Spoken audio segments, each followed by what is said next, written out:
बोलो जयकारा बोल मेरे श्री गुरु महाराज की जय। सौभाग्यशाली गुरुमुख हो। जिस तरह मनुष्य के अंदर काम, क्रोध, लोभ, मोह, अहंकार आदि मानसिक शत्रु हैं, इसी प्रकार मनुष्य के स्वभाव वह विचारों में भी 3 गुणों का निवास है। इनको संतों ने त्रिगुणी माया कहा है।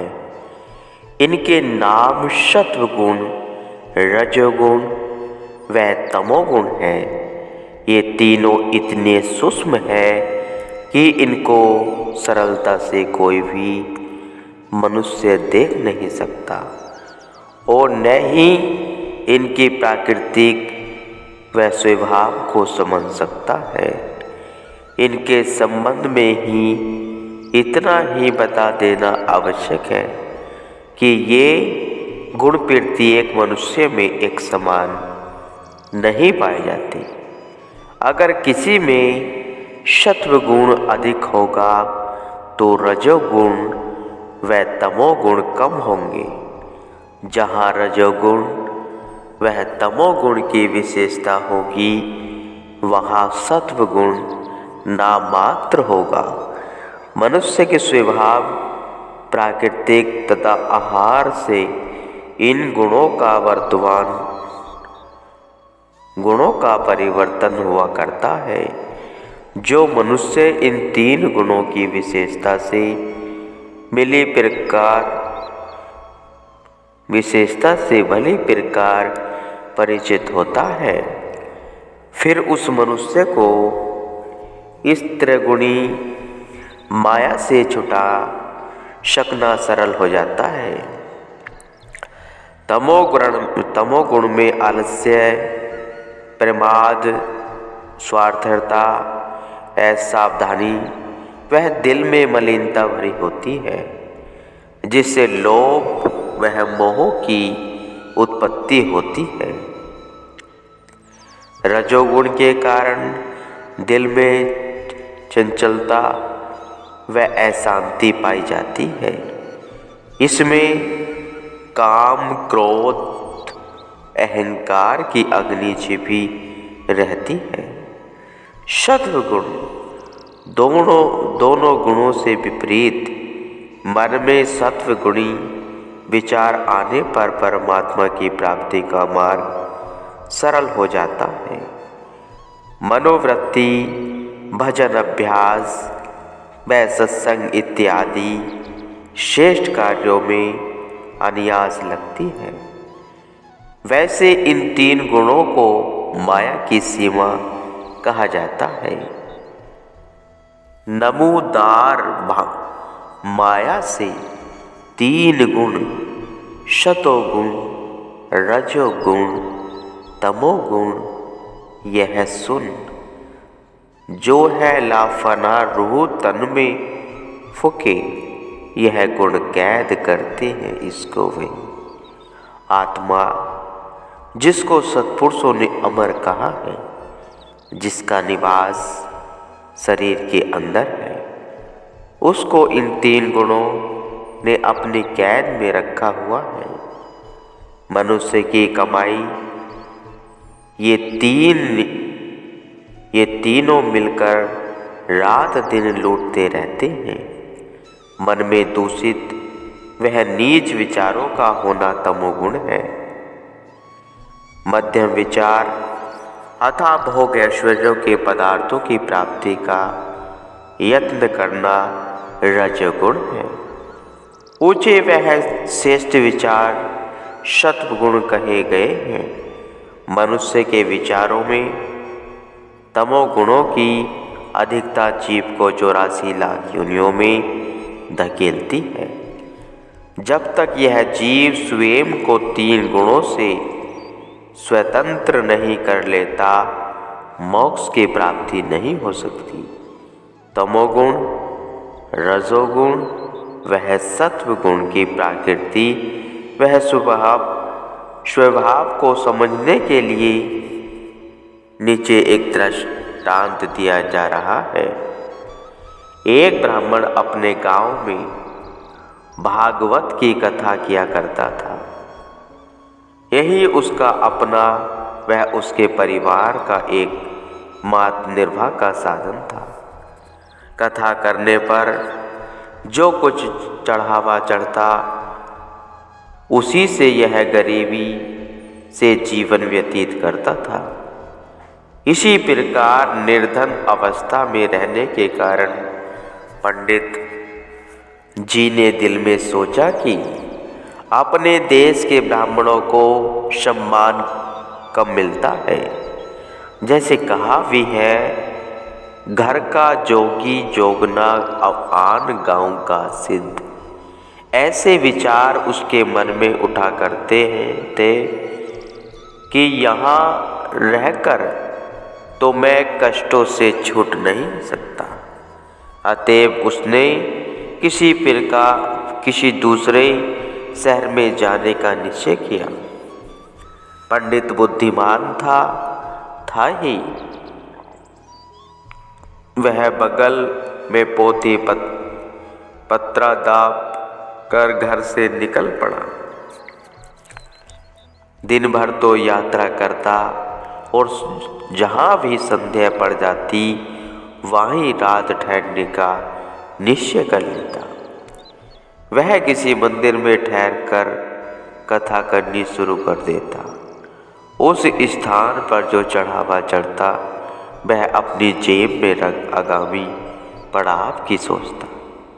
खाने पीने की तो पंडित जी को कोई चिंता न थी। लोग घरों से रोटी सब्जी दूध दही मिठाई आदि जो कुछ भी जिसके घर में होता ब्राह्मण के लिए ले आते थे। यदि कभी कोई व्यक्ति दूसरी रात भी ठहरने के लिए कहता तो यह बिना आनाकानी किए उनका प्रस्ताव स्वीकार कर लेता। इस प्रकार यह कई स्थानों पर गया, किंतु स्थायी रूप से चलने वाले अच्छे काम का प्रबंध उसका न हो सका। एक दिन यह पंडित किसी बड़े नगर में पहुंचा। वहां जाकर जब शहर में कथा करने लगा तब नगर में चारों तरफ से यह धूम मच गई कि कहीं से कोई बड़ा विद्वान पंडित आया है। सुनकर झुंड के झुंड श्रद्धालु लोग आने लगे। इस शहर में एक सप्ताह तक पंडित जी ने कथा की, जिससे अत्यधिक चढ़ावा चढ़ा। जब पंडित जी वहाँ से विदा होने लगे तो लोगों ने किसी ने कपड़े, किसी ने मिठाई, वह किसी ने नगद रुपए अपनी अपनी श्रद्धानुसार भेंट किए। पंडित जी ने धनराशि को तो जेब में संभाल लिया तथा खाने की वस्तुएं एक टोकरी में डालकर हाथ में ले ली। इस समय पंडित जी के पास काफी धन इकट्ठा हो गया था। यहाँ से धन तो मिला ही था, यश वह कीर्ति उपहार में प्राप्त हुई। एक हाथ सोने का, दूसरा चांदी का। अब तो पंडित जी की प्रसन्नता में लगे झूमने। गोरस बेचे हरी में, एक पंथ दो काज वाली कहावत यहाँ तो सिद्ध हुई। कथा सुनने वालों से अवकाश पाकर अंततः ब्राह्मण अपने घर की ओर चल दिया।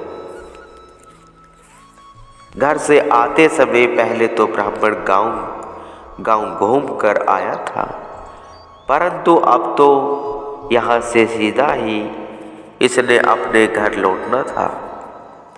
अस्तु सामान उठाए ब्राह्मण अपने घर की ओर पग बढ़ाता चला आ रहा था। जिस मार्ग से यह आ रहा था उस रास्ते में एक घना जंगल पार करना पड़ता था। सिर पर कपड़ों का गट्ठर, एक हाथ में लाठी, वह दूसरे हाथ में खाद्य सामग्री उठाए ब्राह्मण खुशी खुशी चला आ रहा था। इस भयानक जंगल में 3 डाकू रहते थे। जो कोई इक्का दुक्का मुसाफिर इधर से आ निकलता तो वे उसे लूट लेते थे, तथा यही नहीं, कई बार तो वे डाकू यात्रियों के प्राण तक भी हर लेते थे। इस प्रकार डाकुओं का तो यह नित्य प्रति व्यवसाय ही बन गया था। वह ब्राह्मण भी इस मार्ग पर बढ़ता चला आ रहा था कि उसे डाकुओं ने ललकारा, यहीं पर ठहर जा। आगे एक कदम में बढ़ाया तो जान के लाले पड़ जाएंगे। यह सुनकर ब्राह्मण दिल में भयभीत होने लगा, क्योंकि एक तो वह अकेला था, दूसरा वीरान जंगल, तीसरा कारण यह कि डाकू तो 3 थे और ऊपर से धमकी दिए जा रहे थे। वह अकेला उन तीनों से कैसे मुकाबला कर सकता था। अभी पंडित बेचारा मन ही मन में कुछ सोच ही रहा था कि इतने में 3 डाकू उस पर टूट पड़े। सबसे पहले उन्होंने पंडित जी से डंडा छीन लिया, तत्पश्चात उसे जमीन पर पटक दिया। धरती पर धड़ाम से गिरते ही पंडित जी तो अचेत हो गए। तब उन्होंने उसे अच्छी तरह रस्सी के फंदे में डालकर वृक्ष से कसकर बांध दिया। फिर तीनों डाकुओं ने मिलकर अच्छी तरह से उसकी तलाशी ली। नगद रुपए, खाने का सामान, वह कपड़े इत्यादि उससे छीन लिए। पंडित जी तो वृक्ष के साथ बंधे पड़े थे। सब कुछ तलाशी कर चुकने के बाद भी उसके पोथी पत्रों को उलट पलट कर देखने में डाकू लगे हुए थे। एक डाकू ने कहा कि हाँ, आज तो बहुत माल हाथ लगा है।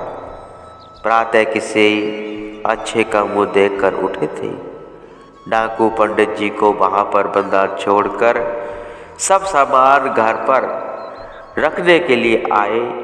सामान सुरक्षित स्थान पर रखकर पुनः पंडित जी के पास पहुँच गए। डाकुओं के दिल में यह भय लगा हुआ था कि कहीं ऐसा न हो कि इस घटना का किसी को पता चल जाए और हम सब पकड़े जाएं। पंडित जी बेचारा दिल में अत्यंत दुखी व परेशान हो रहा था कि घर से भी निकला और विदेश में आकर भी लाभ प्राप्त न कर सका। दोनों दिन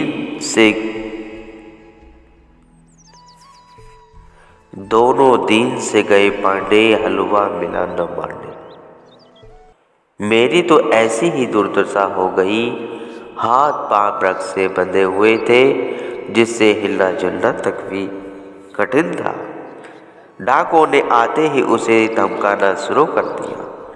डाकू सरदार ने तो तलवार म्यान से बाहर निकाल ली और कहने लगा, इसको यहीं मार कर ढेर कर दो ताकि हमारे डाका मारने की इस घटना का किसी को ज्ञात न हो सके। इस पर दूसरा डाकू कहने लगा, इसे इसी वृक्ष से ही बंधा रहने दो, भूख प्यास से छटपटाकर स्वयं मर जाएगा। पहला सरदार डाकू दिल का अति कठोर वह ब्रज हृदय का था। इसकी अपेक्षा दूसरा डाकू का दिल कुछ कोमल था। पहला डाकू तो प्रत्येक दशा में ब्राह्मण को मारने पर तुला हुआ था, जिससे वह पंडित जी दिल में कांपा जा रहा था। प्राण विपदा में पड़ जाने के कारण वह मन ही मन देवी देवताओं को मनाने लगा कि यदि मैं इस बार डाकुओं के पंजे से छूट जाऊं तो आयु पर्यंत घर से बाहर निकलने का नाम न लूं। पुनः डाकू परस्पर परामर्श करने लगे। तब उनसे से पहला डाकू तो बंद करने को ही अच्छा समझता था। दूसरा डाकू उसको वृक्ष से बंधा ही छोड़ना चाहता था। इस पर सरदार डाकू कहने लगा, यदि कोई अन्य आकर इसे छुड़ा लेगा तो तब यह हमारा भांडा ही फोड़ देगा, जिससे फिर हमारे विषय में पूछताछ होने लगेगी और सरकारी कर्मचारी हमारी खोज में निकल पड़ेंगे। इस प्रकार हम सबको लेने के देने पड़ जाएंगे। डाकू की बात सुनकर पंडित जी ने डरते डरते कहा, भाइयों, और तुम्हारे मन में जो आए सो करो, परंतु मुझे जान से न मारो। अपने प्राण सबको प्रिय होते हैं। मैं तो एक गरीब ब्राह्मण हूँ। वैसे शास्त्र नीति के अनुसार भी गाय और ब्राह्मण को कोई नहीं मारता, क्योंकि इन्हें मारने से बड़ा पाप होता है। अतएव तुम मुझे छोड़ दो, मैं यहाँ से सीधा अपने घर चला जाऊँगा तथा लूटे जाने का यह वृत्तांत किसी को भी न बताऊँगा। प्रथम डाकू ने कहा, परंतु यहाँ पर तेरी बात सुनता ही कौन है? दूसरा तेरी बात पर विश्वास कौन कर रहा है? क्योंकि एक तो तू पढ़ा लिखा आदमी, दूसरा ब्राह्मण संसार में मनुष्य प्रत्येक पर विश्वास करे, पर दुशिक्षित जनों पर तो भूल कर विश्वास नहीं करना चाहिए, क्योंकि ये पढ़े लिखे तो बुरी भला होते हैं। न्यायालय में ऐसे ऐसे पेचीदा उलझे प्रश्न करते हैं कि अपराधी को खाया पिया हुआ समझ जहर बाहर उगलना पड़ता है। न भाई न, हम तो तुझे मारे बिना न छोड़ेंगे। यह बातें सुनकर बेचारे पंडित जी का तो खून सूखता जा रहा था। तीसरा डाकू जो अब तक चुपचाप खड़ा देख वह सुन रहा था, समय पाकर कहने लगा, पहले तो यह जाति का ब्राह्मण है, अतः ब्राह्मण को मारने से ब्रह्म हत्या लगती है। दूसरा, जब वह स्वयं ही इस बात की प्रतीक्षा कर रहा कि लूटे जाने की घटना के विषय में अन्य किसी से कुछ न कहेगा, इसलिए मेरा विचार तो यही है कि इसे इस वृक्ष के साथ ही बंधा रहने दो। हम इसकी हत्या करके पाप के क्यों भागी बने? धन संपत्ति तो वैसे ही हमारे हाथ में आ गई है, अब इसको मारने से क्या लाभ है? जब दो डाकुओं ने ब्राह्मण को न मारने की सम्मति दी तो उनकी बात सुनकर बहुमत के अनुसार चुप रहना पड़ा। यद्यपि वह वध करना ही उचित समझता था, अंत में वे ब्राह्मण को वहीं वीरान जंगल में बंधा हुआ छोड़कर अपने निवास स्थान पर लौट आए।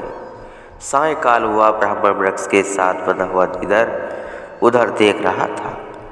कोई भूला भटका आदमी आ जाए और मुझे इस बंधन से स्वतंत्र कर देवे, परंतु कोई भी व्यक्ति इस मार्ग से न निकला, क्योंकि यह वन तो निर्जनता के लिए विख्यात था। इस जंगल में डाकुओं ने अपना केंद्र स्थान बना रखा था, जिस कारण लोग भयभीत थे।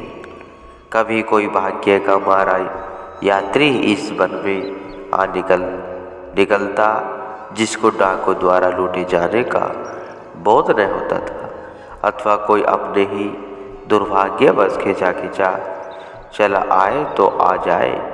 इतने में वही तीसरा डाकू, जिसके दिल में ब्राह्मण के प्रति दया भाव उमड़ी थी, वह ब्राह्मण के निकट आया। पहले तो उसे देखकर ब्राह्मण सिर से पांव तक कांप उठा और मन में सोचने लगा कि अब तो मेरी मृत्यु होने में कोई संदेह नहीं है।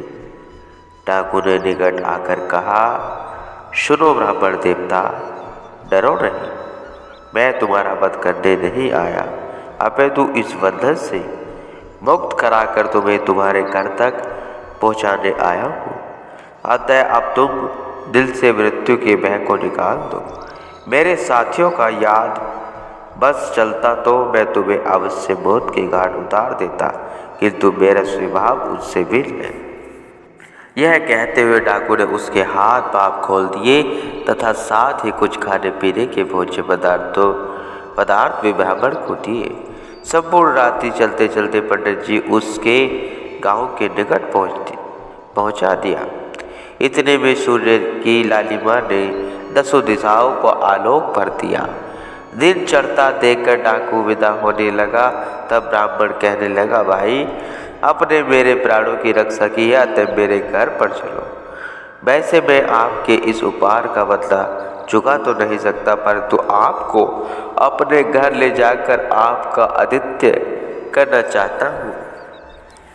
उसकी बात सुनकर डाकू मुस्कुराता हुआ ब्राह्मण से कहने लगा, न भाई, मैं तुम्हारे ऐसे उपकार से बाज आया हूँ, क्योंकि अभी मुझे तुम्हारे पर इतना विश्वास नहीं हुआ।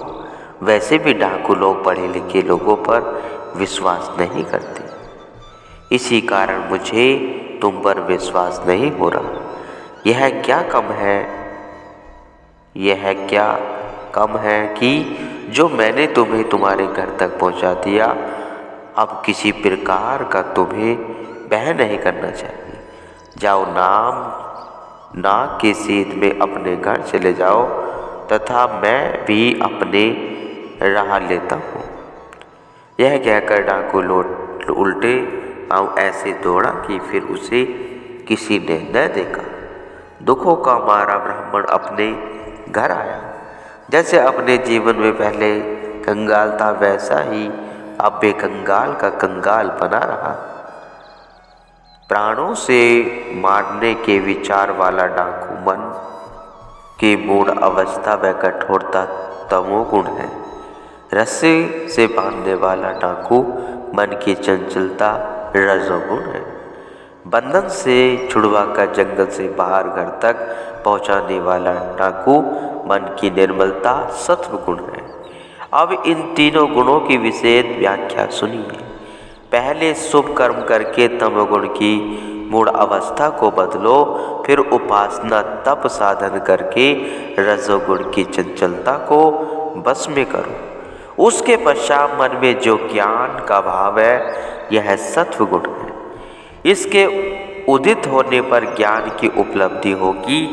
ज्ञान की प्राप्ति होने पर परमार्थ पथ पर सुगम दशा चला जा सकता है तथा सुख शांति से निज घर पहुंचा जा सकता है। इस त्रिगुणी माया के आत्मा पर 3 पर्दे पड़े हुए हैं। एक एक करके 3 पर्दों को दूर करना है। आत्मा की जागृति अवस्था को सत्वगुण, स्वपन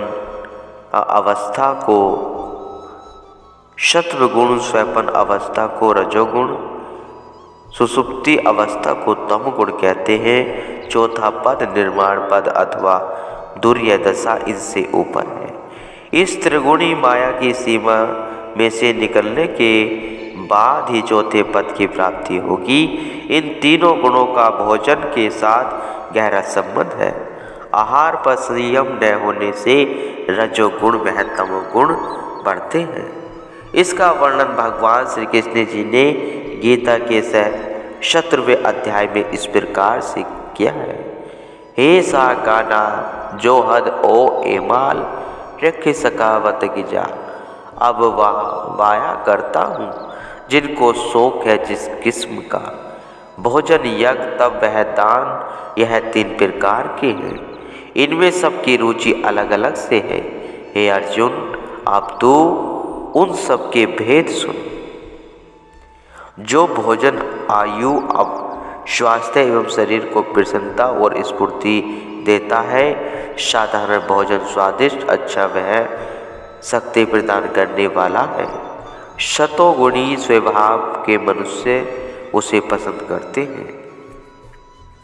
राल टपकाते हैं अहले शौक ऐसे चाट पर।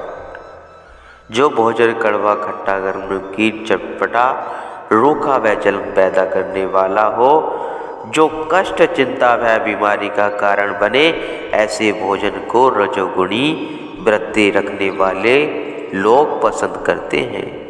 जो जीवा के रस लेने हेतु खाया जाता है वह राजसी भोजन है। वासी, बदबूदार, दुर्गंध, गली सड़ी, झूठी, अपवित्र खुराक तमोगुणी वृत्ति वालों को रुचिकर लगती है। भोजन का प्रभाव मनुष्य के विचारों पर पड़ता है। जैसे जैसे जो आहार सेवन करेगा तदनुसार उसके विचार व व्यवहार में उसी प्रकार की बढ़ोतरी होगी। यदि कोई मनुष्य अपने आप को सत्वगुणी बनाना चाहे तो सबसे पूर्व अपने आहार व्यवहार पर कड़ी दृष्टि रखे। आहार व्यवहार ठीक हो जाने पर विचार स्वतः ही पवित्र, उत्तम, श्रेष्ठ हो जाएंगे। यही सत्वगुण की पहचान है। गुरुमुख हो।